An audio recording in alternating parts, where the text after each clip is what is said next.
Welcome back to the Bible and its cultural influence. I'm Seth Pace, and today's lesson is going to be a little bit different, especially for those of you who are raised in a non-liturgical church. We're going to be talking about the weapons of Christ and a few of the main legends associated with those weapons. Alright, so with the Arma Christi, or the weapons of Christ, or the instruments of the Passion, the first thing you really need to understand, if you've never encountered this before, is they're really dealing with what we call a heraldry of Christ. So over here on the right hand side of the screen, right here, you will see the coat of arms for the Scottish Navy. And in this coat of arms, every little thing means something. Of course, you have the unicorns, which is one of the symbols of Scotland, the Scottish flag, the Great Britain coat of arms, and everything within that represents either a tie to a family, a clan, a deed, some great honor that is bestowed upon them from the king or queen. And so that is what we call a coat of arms. And you can go back and trace your own if you'd like. Back in Europe, they're quite a big deal. And the Arma Christi is actually more a coat of arms. Now, everything within it deals with usually the last 72 hours of Jesus' life. And because of that, it has a little more special emphasis that we need to talk about. But that's really the way you need to think about them. First things that we're dealing with is the cross. The cross is a very powerful Christian symbol, but you need to comprehend that that was not a symbol that was used in the early church. The early church would never have used the cross. The cross was associated with incredible suffering. It was associated with the Roman Empire and the Persian Empire and torture. It was not a symbol that was used. Later on in our next lesson, we'll be discussing early Christian symbols, and I'll talk to you about the fact that the cross wasn't brought about until about the 4th century, and that the earlier symbols of Christianity were, a lot of people assume, are the ictus, or the fish, and really it was another symbol completely different that most modern Christians don't even know about, and we'll be talking about that in the next lesson. But it was not, usually the cross was not considered in the heraldry. Now you are going to see it in the weapons of Christ, because a lot of the things that are on this deal with his suffering. Empress Helena, who, if you remember correctly, is Constantine's mother, whenever he becomes emperor, he converts and makes the Holy Roman Empire Christian. This radically changed everything. It took Christians from being persecuted into a position of being protected. And most of that was because of Empress Helena, who begins this process of searching for relics. And she finds the true cross, supposedly. She finds the nails. She finds a lot of what we call the weapons of Christ. And we've discussed how the true cross probably was reused. The nails were reused. So finding these things probably would be nearly impossible. Now, before 1000 AD, we do see claims that the Holy Lance has been found, the Holy Sponge, the Holy Chalice, nails, and a lot of the other relics. And that was perpetuated by Empress Helena and a few others who are rather zealot. Start at 5. And a few other zealous early Christians who would go out and were very zealous toward gathering these things, these sacred things that had either encountered Jesus, touched Jesus, or had the blood of Jesus on them, because they were sacred. And this is a tradition that goes way back into the Roman and Persian and even earlier. We know that the blood of the sacred, or the blood of holy men and women, would be gathered together and soaked up into cloth or other things because they supposedly could heal and cure different diseases.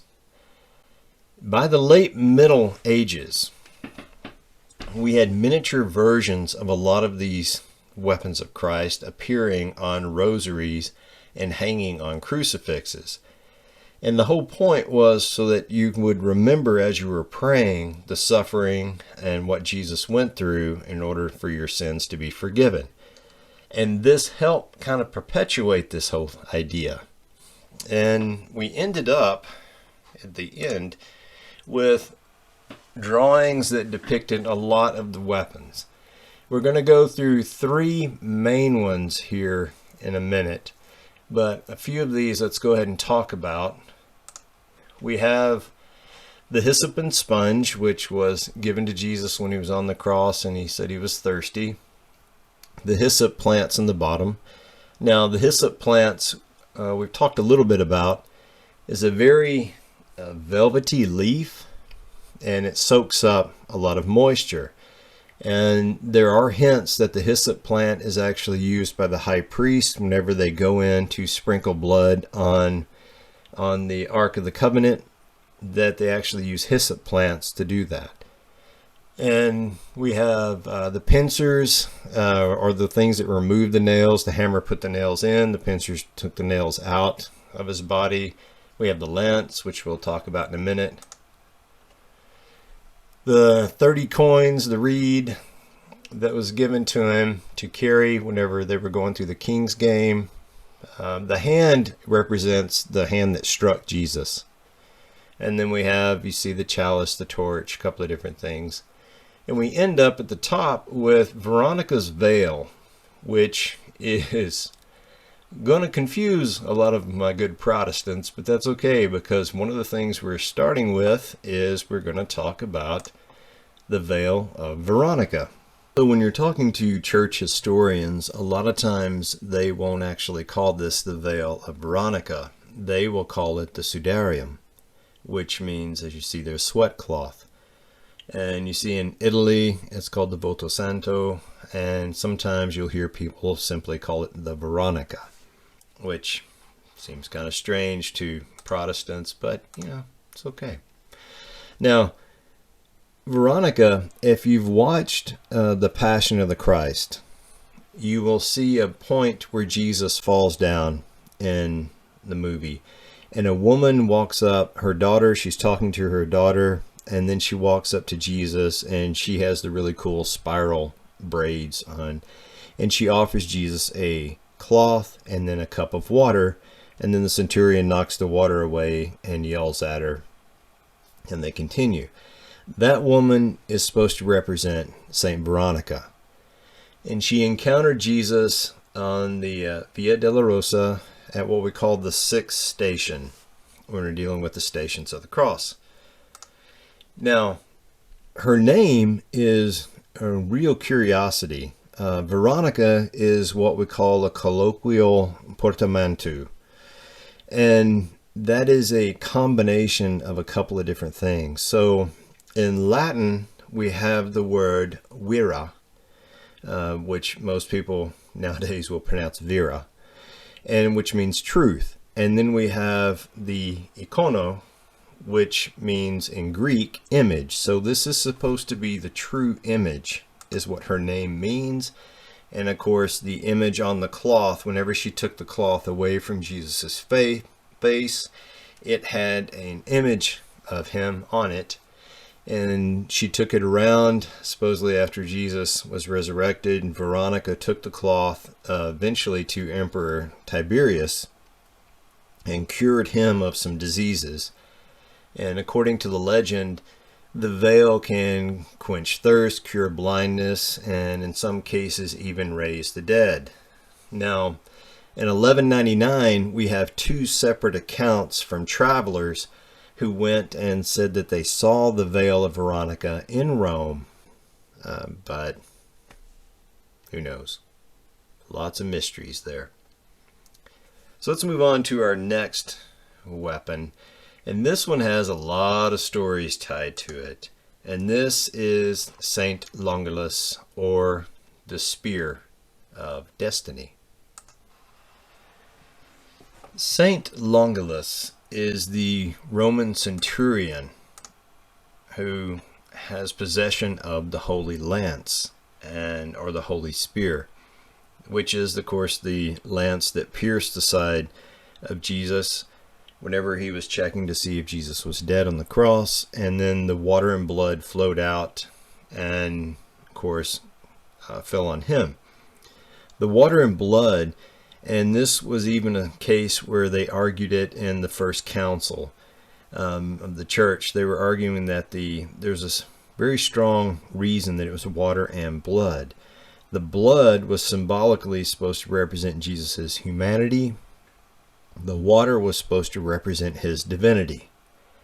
There are legends that St. Longinus was a blind centurion, and when the water and blood fell out of Jesus' side onto him, it cured him. Of course, the problem with that is that if you were blind, you probably were not going to be a centurion. Now, he becomes St. Longinus, which comes from the Greek meaning lance, so he's St. Lance, basically. And he has possession of this. And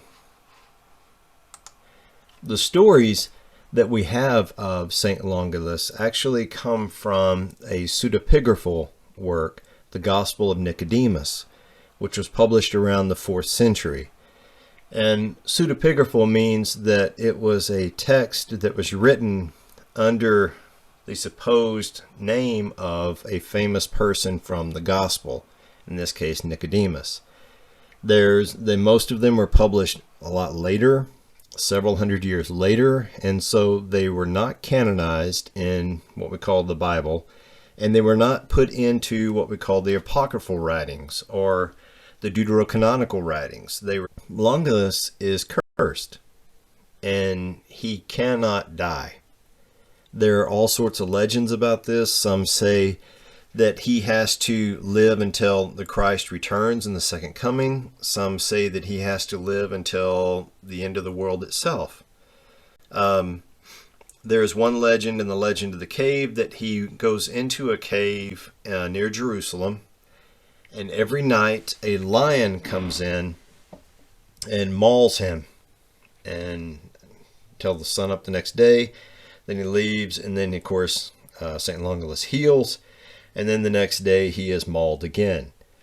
Now, this is a very similar story to the Promethean story that we have in Greek text, and I think they've kind of combined the two for this. If you look at, there are certain movies that deal with him.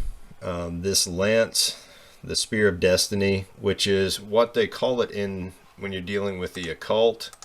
A lot of times they'll talk about the Spear of Destiny, and that's what we're talking about here, the Holy Lance. Look for it. This is an item that is used in a lot of movies, comic books, stories.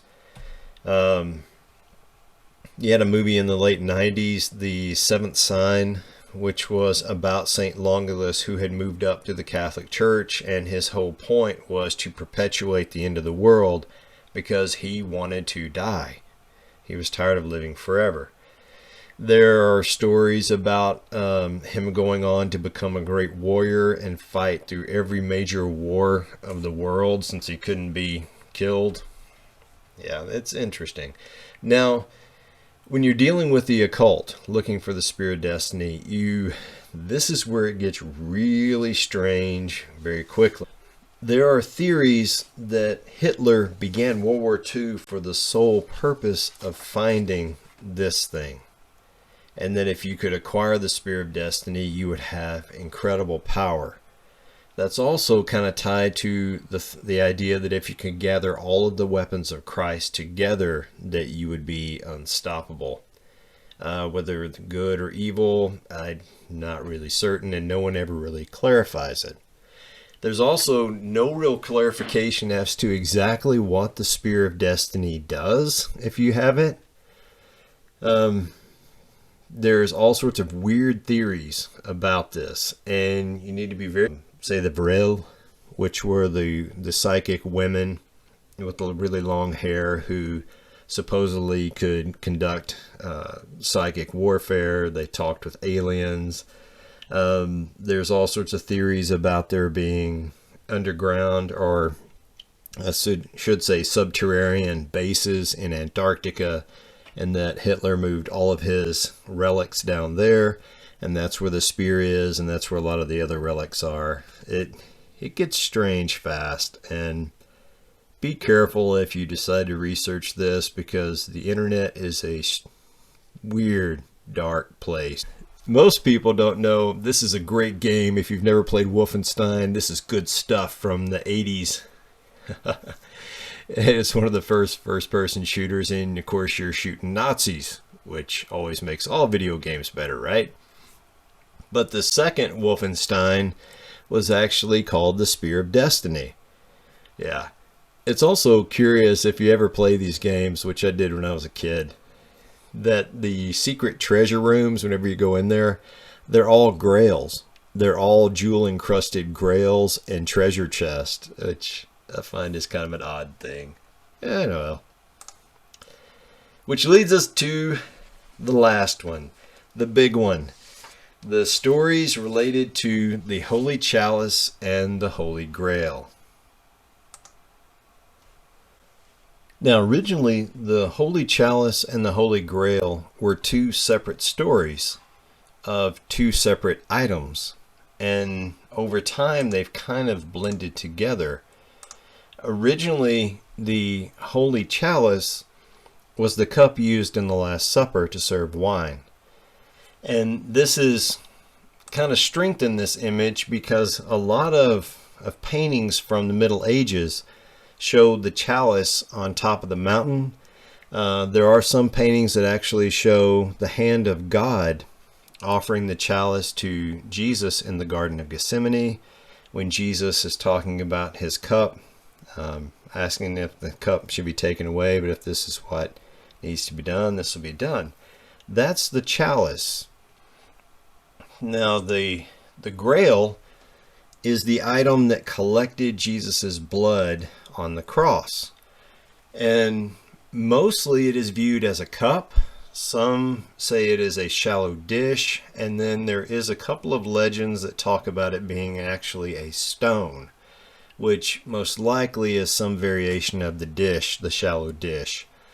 So they were two separate things. Now, what happens is you have a story that developed in the Middle Ages where one of the apostles runs back and they grab the chalice from the Last Supper and bring it to Golgotha, to where Jesus is being crucified, and they catch his blood with it.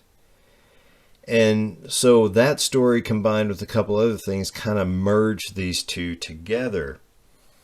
The Grail, though, if you look back at roughly 1000 AD, a little bit earlier than that, we do have stories that talk about Sir Percival from the Arthurian legend, who is looking for the Grail. And in those stories, the Grail is not the chalice. It's still a separate thing. And he's searching for the Grail. And in the stories that deal just with Sir Percival, he goes and he looks for the Fisher King. And for those of you who don't know this story, the Fisher King is the crippled king who has the Holy Grail within his castle. And he spends the day fishing in the little lake by his castle because that's all he can do. His kingdom is slowly crumbling around him because he is an inept king because of his physical deformities or injuries, and his kingdom reflects that. And he has to stay there until a knight asks him the correct question, which will heal him. Yeah, which a lot of people have wondered, well, doesn't he have the Holy Grail in his castle? And yeah, but he can only be cured by the knight who asks the correct question. So those stories were around about 1000 AD. The real damage, I guess you could say, to these two stories was done in 1485 when Sir Thomas Malory combines the legends and writes the legend of King Arthur. And from that point on, most people, when they talk about the chalice and the Grail, they use them interchangeably. and even though originally they were two separate things. Now, a Holy Grail, in today's terms, you can use it to denote an elusive goal or object or something that is very difficult to achieve or really impossible to achieve. Very similar to kind of like a Sisyphean task. Whereas a Herculean task can be done, a Sisyphean task cannot be accomplished. And seeking a Holy Grail is also kind of the same thing, cannot be accomplished. Now, scholars who look at ancient stories, a lot of them have kind of said that the Holy Grail fits. It's a trope, and it fits within the idea of the magical cauldrons, that there is immense power if you can find this cauldron or find this object. That's an interesting idea. But, oh yeah. In his writings, he claims that the Grail, the Templars, and a lot of the earlier symbolism that we have in Christianity was actually originally pure Germanic in nature, and that it was suppressed and perverted by Christianity and taken and used in their terms. So he's trying to say that the chalice and the Grail are originally Germanic in nature and need to be returned to that. Now, this is going to extend. In 1970, we're going to have this idea extrapolated with a gentleman who's going to come out with a show on the BBC where he starts bringing up this idea that the Grail is actually not a cup at all. That it's actually the bloodline of Jesus, and this theory is put into print in 1982 with Holy Blood, Holy Grail, where he comes out with his further theories about how Jesus was not the Son of God. The whole crucifixion was a farce, and that Jesus ends up marrying Mary Magdalene, having children, and that the early disciples take and move her to France to protect her. And this idea, of course, is used by Dan Brown in the Da Vinci Code in 2003. And so Le Morte d'Arthur and the Da Vinci Code have, I think, done more to kind of skew this idea in the modern mindset.